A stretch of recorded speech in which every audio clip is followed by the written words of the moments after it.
and dear students, I would like to welcome you to speak on Constitution of India. India, also called Bharat, is a union of states and is a socialist, sovereign, secular and democratic republic having parliamentary type of government.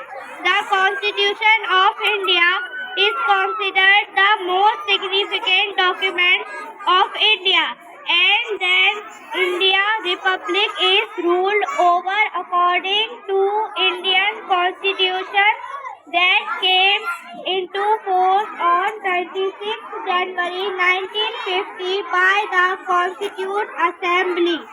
The Constitution offers parliamentary form of government that is federal in structure with specific elementary features.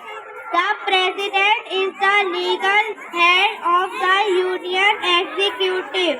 The Constitution of India has given certain fundamental rights to all the citizens of India. The rights cannot be withdrawn. However, in case of an emergency, rules and guidelines may change. The majorly discussed rights include the right to freedom, right to vote, and right to constitutional and legal remedy.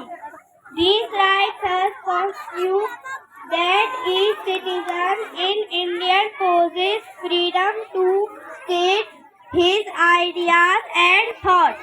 One can express his opinion orally or in written.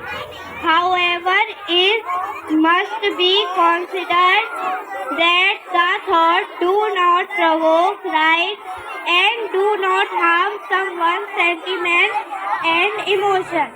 Any Indian citizen is free to live any part of the nation, engage on any occupation or profession, or